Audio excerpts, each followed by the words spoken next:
तो hi guys, welcome to my channel. मैं मोहम्मद साकिर और आप देख रहे हैं मेरा यूट्यूब चैनल इजी मैथ, जिस चैनल पे आपको एनसीईआरटी की पूरा सिलेबस पढ़ाया जाएगा। एनसीईआरटी के हर सब्जेक्ट भी पढ़ाए जाएंगे। फिलहाल मैं एनसीईआरटी का मैथ पढ़ा रहा हूँ, क्लास 10th एनसीईआरटी मैथ, जिसमें मैंने चैप्टर नंबर 8 त्रिकोणमिति का परिचय स्टार्ट कर दिया है। इस लेक्चर में मैंने 2 वीडियो और अपलोड कर दी है कि त्रिकोणमिति का, जिसमें मैंने पूरा परिचय दिया है और उस एक वीडियो में एग्जाम्पल भी सारे सॉल्व करवा दिए थे और एक क्वेश्चन भी सॉल्व हो गया था। ये सब दूसरा क्वेश्चन है, यहाँ से आज हम शुरू करेंगे और फिर आगे तक जाएंगे, ठीक है। तो उससे पहले मैं आपको बता दूं कि अगर आपने मेरी वीडियो नहीं देखी है तो आप उस वीडियो को देखिए। आपको पता चलेगा कैसे मैंने त्रिकोणमिति अनुपात निकाले थे, कैसे सारे उदाहरण हल किए थे, त्रिकोणमिति अनुपात क्या होते हैं, लंब कर्ण आधार क्या होता है, ये सब मैंने पूरी बहुत डिटेल से परिचय में बताया है। आप लोग वो वीडियो देखिए, आपको ये बहुत इजीली समझ में आएगा। त्रिकोणमिति बहुत आसान आपको लगेगी, एकदम इजी मेथड से बताया है आप लोगों को। त्रिकोणमिति में ये लंब क्या होता है, कर्ण क्या होता है, आधार क्या होता है, समकोण त्रिभुज क्या होता है, और त्रिकोणमिति अनुपात कितने होते हैं, और एक त्रिकोणमिति अनुपात से बाकी सारे त्रिकोणमिति अनुपात का मान कैसे निकाला जाता है, ये सब कुछ मैंने बताया। आप लोग वो वीडियो देखिए, मैं लिंक डिस्क्रिप्शन में दे दूंगा, और मैंने बहुपद भी आप लोगों को कंप्लीट कर दिया, उसकी प्लेलिस्ट भी आप लोगों को दे दूंगा, ठीक है। तो पहले मैं आप लोगों को एक ओवरव्यू दे देता हूँ कि क्या मैंने उस वीडियो में पढ़ाया था। मैंने उस वीडियो में आप लोगों को 6 त्रिकोणमिति अनुपात निकाल के दिखाए थे। जैसे कि पहला था साइन, कॉस, टेन, कॉट, सेक, कॉसेक, ठीक है ना। तो इसको मैंने एक याद करने की एक ट्रिक बताई थी, बहुत आसान सी, बहुत ठीक है, इजी से ट्रिक बताई थी। वो ट्रिक मैं एक बार वापस यहाँ पर रिव्यू कर देता हूँ आपको। पहले उसके लिए आपको ये सीक्वेंस याद होना चाहिए। सीक्वेंस मतलब पहले लाइन से याद होना चाहिए कि पहले पे साइन, दूसरे पे कॉस, तीसरे पे टेन, चौथे पे कॉट, पांचवें पे सेक, छठे पे कोसेक। ये सीक्वेंस आपको याद होना चाहिए, ठीक है। अगर ये सीक्वेंस आपको थोड़ा इधर उधर हो जाएगा तो ये ट्रिक नहीं काम आएगी। बता, अगर दूसरे पे साइन आ जाएगा या टेन तीसरे के बजाय चौथे पे आ जाएगा, कॉट चौथे के बजाय तीसरे पे चला जाएगा, तो आपको ये ट्रिक नहीं काम करेगी। ट्रिक यही काम करेगी कि आपको ये लाइन से याद होना चाहिए, पहले साइन, कॉस, टेन, कॉट, सेक, कॉसेक, ठीक है। उसके लिए फिर मैंने एक बार लंब बटे कर्ण लिखा था, मतलब लाल बटे कक्का लिखा था। लाल बटे कक्का क्या होता है, एल से लंब, ए से आधार और के से कर्ण, ठीक है, ये लिखा था। तो लाल बटे कक्का कैसे काम होगा, ये देखिए। ये पहला हो गया लंब बटे कर्ण, ये साइन का हो जाता है। दूसरा आधार बटे कर्ण, ये हो जाता है कॉस का। तीसरा लंब बटे आधार, ये टेन का। फिर 3 के बाद उल्टा और इस तरफ चलना होता है, इस तरफ उल्टा। पहले 3 इस तरफ चलेंगे और सीधा चलेंगे, फिर 3 इस तरफ चलेंगे और उल्टा, मतलब लंब बटे आधार, सॉरी, आधार बटे लंब, ये कॉट हो गया। कर्ण बटे आधार, ये क्या हो गया, सेक हो गया। कर्ण बटे लंब, ये क्या हो गया, कौशिक हो गया, ठीक है। अगर आपको ये सीक्वेंस याद है तो आपसे कोई कोई पूछ ले कि सेक का मान बताओ, तो आपको याद हो जाएगा सेक 5वें नंबर पे आता है। अब 5वें नंबर पे आप लाल बटे कक्का लिखे, फटाक से लाल बटे कक्का लिखा, तो 1 2 3 4 5, पांचवें उल्टा कर्ण बटे आधार, आपको तुरंत, ठीक है, पता चल जाएगा। ये सीक्वेंस है ना। खैर, मैं इसको यहाँ पे रख के सॉल्व करता हूँ। तो सवाल नंबर दूसरा, पहला सवाल मैंने पिछली वीडियो में सॉल्व कर दिया और सारे उदाहरण भी आप लोग देख सकते हैं, ठीक। तो एक आकृति दी गई, कह रहा आकृति में tan p minus cot r का मान ज्ञात कीजिए। मैंने उस वीडियो में ये भी बताया कि कोण बदलते हैं तो कैसे आधार और लंब भी बदल जाते हैं आपस में, आधार और लंब, ठीक है। जैसे यहाँ पे p कोण और r कोण से। तो खैर, आप उस वीडियो में देखिए, यहाँ पे भी मैं बता दूंगा आप लोगों को ताकि समझ में आ जाए, ठीक है। आकृति में tan p minus cot r का मान ज्ञात करना है। तो हमको एक आकृति दी गई है जिसमें ये क्या है, 90 अंश का कोण है। ये पूरा दिया गया 13 सेंटीमीटर, ये दिया गया 12 सेंटीमीटर, ठीक है। तो ये 90 अंश का कोण है, तो हमको मालूम है पाइथागोरस प्रमेय लगेगी, ठीक है। पाइथागोरस प्रमेय क्या होती है ये भी बताई थी, यहाँ पर भी मैं बता देता हूँ। पाइथागोरस प्रमेय होती है कर्ण की घात 2 बराबर लंब की घात 2 प्लस आधार की घात 2। लेकिन जहाँ पर कर्ण और आधार ना दिया गया, जैसे ये कोण दे दिया गया 90 है, तो ये तो मालूम हमको कर्ण हो जाएगी, ठीक है। लेकिन लंब और आधार हमको मालूम नहीं है, तो उस पर भी पाइथागोरस प्रमेय, असल में उसका स्टेटमेंट जो है वो ये है कि देखिए, जो 90 अंश होगा ये सबसे बड़ी भुजा होगी, ठीक है। हमेशा कर्ण किसी भी त्रिभुज में 90 अंश की, किसी भी 90 अंश के त्रिभुज में या समकोण त्रिभुज में कर्ण हमेशा सबसे बड़ी भुजा होती है, सबसे बड़ी भुजा, ठीक है।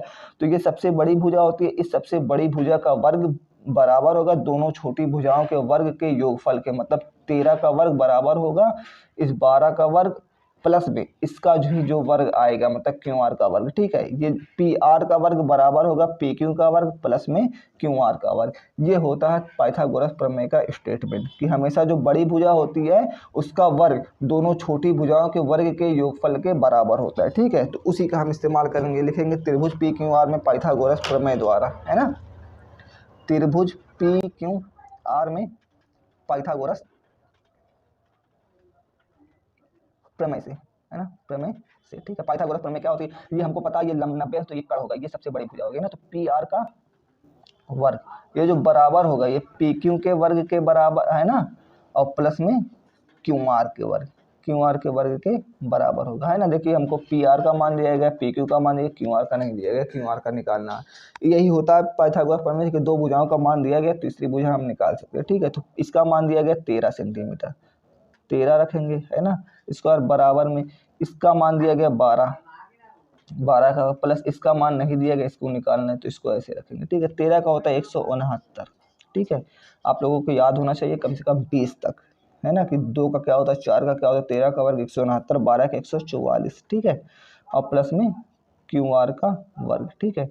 ये इधर आएगा तो 169, ये माइनस में हो जाएगा 144, है ना, बराबर में एक क्यू आर इधर ही बच गया, क्यू आर का वर्ग, ठीक है। 144 में से घटेगा तो आ जाएगा ये 25, बराबर में क्यू आर का वर्ग, है ना, या क्यू आर का वर्ग बराबर में क्या आ जाएगा 25। तो ये क्यू आर का वर्ग 25 आया, हमको क्यू आर चाहिए, ठीक है। तो क्यू आर बराबर क्या हो जाएगा अंडर रूट में 25, है ना, अंडर रूट में 25 मतलब अंडर रूट में 5 गुणे 5, ठीक है। ये जोड़ा बन के बाहर आ जाता है, तो क्यू आर बराबर आपका क्या आ गया 5 सेंटीमीटर, तो ये आ गया आपका 5 सेंटीमीटर, ठीक है। यहाँ तक तो आपका क्लियर है ना। तो अब देखिए हमको क्या कह रहा है, तो पहले हमने कोण पे देख सका है, पहले tan p निकालना, tan p निकालना cot r, तो इस कोण पर ये क्या, ये 90 अंश का कोण है, ये हो जाएगा कर्ण, है ना, 90 अंश के सामने वाला हमेशा कर्ण, और ये क्या है इस कोण पर p कह रहा, p मतलब इस कोण पर, तो ये क्या हो गया लंब, है ना। कोण बदलता है तो लंब और आधार बदल जाते हैं, बाकी जो बच गया वो आधार, है ना, आधार। तो हमको किसका मान निकालना है tan p का, है ना। लिखेंगे tan p बराबर, tan होता क्या है आप यहाँ पर देखिए, tan तीसरे पे आता है, तीसरे पे क्या होता है लंब बटे आधार, तो यहाँ पर भी देख लिए tan लंब बटे आधार, है ना। इसी चलते हैं तो लंब बटे आधार, tan p, है ना। लंब क्या है यहाँ पर, लंब है 5, आधार क्या है यहाँ पर 12, ठीक, ये tan p का मान आ गया। अब cot r का मतलब इस कोण पर निकालना, तो एक हम त्रिभुज ही बना लेते हैं सेम इसी तरीके का, है ना, सेम त्रिभुज बनाएंगे लेकिन कोण बदलेगा तो लंब और आधार बदल जाएंगे, देखिए, है ना। ये p था, ये r था, और ये q था, है ना, ये 12 था, ये 13 था, और ये हमने 5 निकाला था, ठीक है। इस बार r की बात हो रही, cot r, है ना, इस कोण पर, तो ये तो कर्ण फिक्स है क्योंकि ये 90 अंश है ना, तो ये कर्ण फिक्स है। अब ये लंब हो गया, है ना, इस कोण पर ये लंब हो गया, और बाकी जो बच गया वो आधार, ठीक है। तो cot r हमको किसका मान चाहिए cot r का, है ना, cot r, r कोण पर लंब क्या है ना, cot क्या होता है पहले आपको याद होना चाहिए, cot क्या होता है, यहाँ पर देखिए cot होता है आधार बटे लंब। अब ऐसे भी देख लीजिए cot चौथे पे आता है, चौथे पे 1 2 3 4 उल्टा आधार बटे लंब, ठीक है। ये याद कर लीजिए, ये बहुत ईजी पड़ेगा आपको, है ना। तो क्या होता है आधार बटे लंब, है ना। तो cot r कोण पर मतलब इस त्रिभुज में आधार क्या है 5, है ना, लंब क्या है आपका, लंब है 12, है ना। तो cot r का भी मान निकल आया। अब हमको मान निकालना किसका है, हमको मान निकालना tan p minus cot r का। तो अब लिखेंगे, अब tan p minus cot r, है ना, बराबर tan p का मान 5/12 माइनस में cot r का मान 5/12, ये भी आ गया, है ना। तो दोनों एक जैसे कट गए, बराबर में आ गया 0। तो tan p minus cot r का मान क्या आ गया 0। उम्मीद करते हैं ये सवाल समझ में आएगा, जल्दी से स्क्रीनशॉट लीजिए और आगे दूसरे सवाल की ओर बढ़ते हैं। ये रहा सवाल नंबर तीसरा, कह रहा है यदि sin a बराबर 3/4 तो cos a और sec a का मान ज्ञात कीजिए, ठीक है। तो हमने तो बताया है कि अगर आपको एक त्रिकोणमिति का मान दिया है तो कैसे हम बाकी छेवों का निकाल सकते हैं, ठीक है। तो इसको भी बस इसमें cos का निकालना और sec का निकालना, ठीक है। तो पहले देखिए क्या दिया गया sin, है ना, sin दिया गया है, एक मिनट, sin a बराबर में क्या दिया गया 3/4, है ना। अब आपको याद होना चाहिए साइन क्या होता है, आपको याद होगा साइन पहले पे आता है, साइन पहले पे आता है तो क्या होगा पहला वाला लंब बटे कर्ण, मतलब साइन क्या होता है लंब बटे कर्ण, है ना। तो साइन ये क्या हो गया लंब बटे कर्ण का मान क्या दिया गया आपको 3/4। देखिए हमेशा कड़ का मान सबसे ज़्यादा आएगा। देखिए 3/4, ये अगर साइन बराबर कहीं 4/3 दे दे तो वो गलत हो जाएगा, क्योंकि लंब बटे कड़ है। तो लंब क्या हो जाएगा आपका 4 और कड़ क्या हो जाएगा 3, जो कि असंभव है। हमेशा कड़ सबसे बड़ा आना चाहिए, ठीक है। तो इससे कंपेयर करें तो लंब जब का मान क्या हो जाएगा, लंब का मान हो जाएगा 3 और साथ में के। आपको याद होगा कि जब अनुपात हटाते हैं तो के एक लगाता है कॉन्स्टेंट। के लगाओ, एक्स लगाओ, ए लगाओ, बी लगाओ, जो लगाओ, ठीक है। तो अब ये कड़ क्या हो गया 4 के, है ना। लंब और कड़ दिए गए पहले। अब हम एक त्रिभुज बना देते हैं, ठीक है। त्रिभुज एक बना दिया, ए बी सी, है ना। ये 90 अंश का कोण है, ये कड़ हो गया, है ना। अब देखिए साइन ए कोण पे बात हो रही है, मतलब ये कोण, तो ये क्या हो गया लंब। अब बाकी जो बच गया वो आधार, है ना। लंब दिया गया 3 के आपका, कर दिया गया आपका 4 के, आपको आधार चाहिए, ठीक है। तो पाइथागोरस प्रमेय आप लगा दें। लिखेंगे त्रिभुज एबीसी में पाइथागोरस प्रमेय द्वारा, त्रिभुज एबीसी में पाइथागोरस प्रमेय द्वारा, ठीक है। प्रमेय, ये प्रमेय आपको याद होनी चाहिए हमेशा से। पूरी त्रिकोणमिति प्रश्नावली 8.1 इसी पे खत्म है, ठीक है। तो क्या होती है, कड़ की घात 2 बराबर लंब की घात 2 प्लस आधार की घात 2, है ना। यहाँ पे लंब कड़ आधार दिया गया तो इस्तेमाल कर लेंगे। कड़ की घात 2 बराबर में लंब की घात 2 और प्लस में आधार की घात 2। यही तो होती है पाइथागोरस प्रमेय। मतलब बड़ी भुजा की घात 2 बराबर में दोनों छोटी भुजाओं की घात 2 का वर्ग का योगफल, है ना। अब कड़ क्या है आपका 4 के, रख दिया 4 के की घात 2 बराबर में लंब आपका क्या है 3 के, रख दिया 3 के की घात 2 प्लस में आपका ये क्या है आधार, आधार नहीं मालूम तो ए बी, है ना, ए बी की घात 2, ठीक है। इसी का मान निकालना। 4 का होता है 4 चौक 16 और एक के की घात 2, है ना, बराबर में ये क्या हो जाएगा 9 और ये के की घात 2, 3 का होता है 9, है ना। अब प्लस में ए बी की घात 2, ठीक है। ये इधर आएगा 16 के की घात 2 माइनस में 9 के की घात 2, है ना। सजातीय पद दिख रहे हैं तो घट जाएंगे। ए बी की घात 2, 16 में से 9 गया क्या हो गया 7 के की घात 2 बराबर में ए बी की घात 2, या ए बी की घात 2 बराबर में 7 के की घात 2, इधर उधर कर सकते हैं, है ना। अब देखिए यहाँ से ए बी बराबर क्या आ जाएगा अंडर रूट में 7 के की घात 2, ठीक है। अब देखिए अंडर रूट का 7 का वर्गमूल तो होता नहीं है, है ना, तो ये अंडर रूट में 7 ही आ जाएगा। लेकिन ये स्क्वायर से रूट कट जाएगा तो ये के आ जाएगा। तो ए बी का मान कितना आ गया 7 के, मतलब आधार का मान कितना आ गया आपका अंडर रूट में 7 और के, ठीक है। इसका मान आ गया अंडर रूट में 7 और के, ठीक। अब हमको मान क्या निकालना कॉस ए का और सेक ए का, है ना। तो लिखेंगे कॉस ए, है ना, इसी कोण पर, सबका इसी कोण पे निकालना है, इसलिए कुछ बदलेगा नहीं। तो आप देखिए यहाँ पर कॉस क्या होता है, कॉस होता है दूसरे पे आता है, आपको मालूम होगा दूसरे पे क्या आता है आधार बटे कड़, मतलब कॉस क्या है आधार बटे कड़, है ना। तो क्या हो जाएगा आधार बटे कड़, है ना। तो कॉस ए बराबर में आधार क्या आया यहाँ पे अंडर रूट में 7 और के आया, कड़ आपका क्या है 4 के, है ना। के से के कैंसिल, तो कॉस ए बराबर आपका क्या आ गया अंडर रूट में 7/4, यही आपका मान आ गया, ठीक है कॉस का। अब हमको क्या निकालना सेक, सेक कौथे पे आता है आप जल्दी बताइए। सेक आता है 5वें पे, है ना। अब 5वां क्या हो जाता है कड़ बटे आधार, 5वां क्या हो जाता है कड़ बटे आधार। देखिए यहाँ पर कड़ बटे आधार, है ना, 1 2 3 4 5, 5वां क्या कड़ बटे आधार, उल्टा चलते हैं ना। तो क्या हो गया कड़ बटे आधार।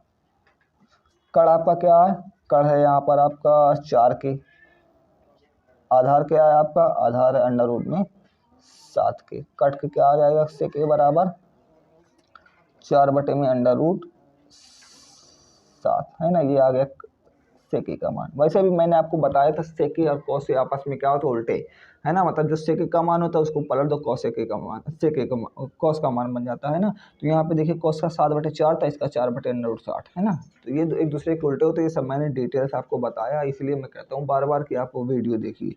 चलिए इसका स्क्रीनशॉट लीजिए। और चौथा सवाल, तो चौथा सवाल है कि यदि 15 कॉट ए बराबर 8 हो तो साइन ए और सेक ए का मान एकदम पिछले सवाल की तरह है। तो चलिए देख लेते हैं इसको भी। दिया गया है क्या हल में 15 कॉट ए बराबर 8 है ना। तो कॉट ए बराबर क्या हो जाएगा आपका 8, ये 15 गुणे में इधर आके बटे में है ना। कॉट ए बराबर 8/15, ठीक है। अब देखिए कॉट क्या होता है, कॉट होता है आधार बटे लंब, 1 2 3 चौथा आधार बटे लंब। यहाँ पर भी देख ले कोट आधार बटे लंब, ठीक है। तो यहाँ पे हम देख सकते हैं आधार बटे लंब, आधार बटे लंब बराबर में क्या है आपका 8/15 है ना। तो आधार का मान यहाँ से क्या हो गया, अनुपात हटेगा तो आधार का मान 8 और साथ में 1 के है ना। लंब का मान हमेशा 1 के लिख ही दिएगा, ठीक है। 15 के, हो सकता है स्कूलों में आपको ये ना बताया गया हो तो कोई ज़रूरी नहीं है, ज़्यादा ज़रूरी नहीं है, लेकिन एक अच्छा स्टूडेंट की पहचान के लिए, ठीक है। लंब दिया गया और आपको आधार दे दिया गया है ना। हमको चाहिए क्या, कर्ण चाहिए है ना। तो एक बना देते त्रिभुज ABC है ना। ये क्या है, कर्ण है। ए कोण पे बात हो रही है तो इस कोण पे ये लंब हो गया और बाकी जो बच गया वो क्या हो गया, आधार है ना। तो आधार आपको दिया गया 8 के, लंब आपको दिया गया 15 के, कर्ण आपको निकालना है। पाइथागोरस प्रमेय आपके सामने है, तो फिर देर किस बात की, चलो शुरू कर देते हैं, ठीक है।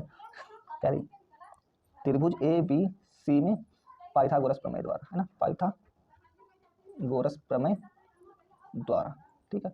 क्या होती है, कर्ण की घात 2 बराबर में लंब की घात 2 प्लस में आधार की घात 2 है ना। कर्ण मतलब AC की घात 2, इसका मान तो है नहीं।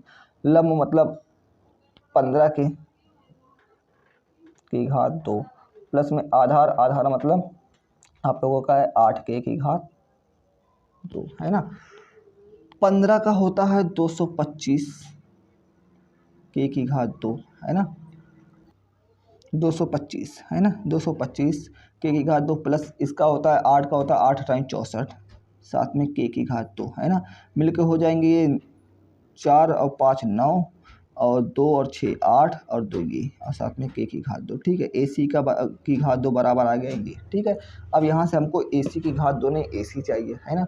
तो AC बराबर आ जाएगा आपका, AC बराबर अंडर रूट में 289 की घात 2, ठीक है।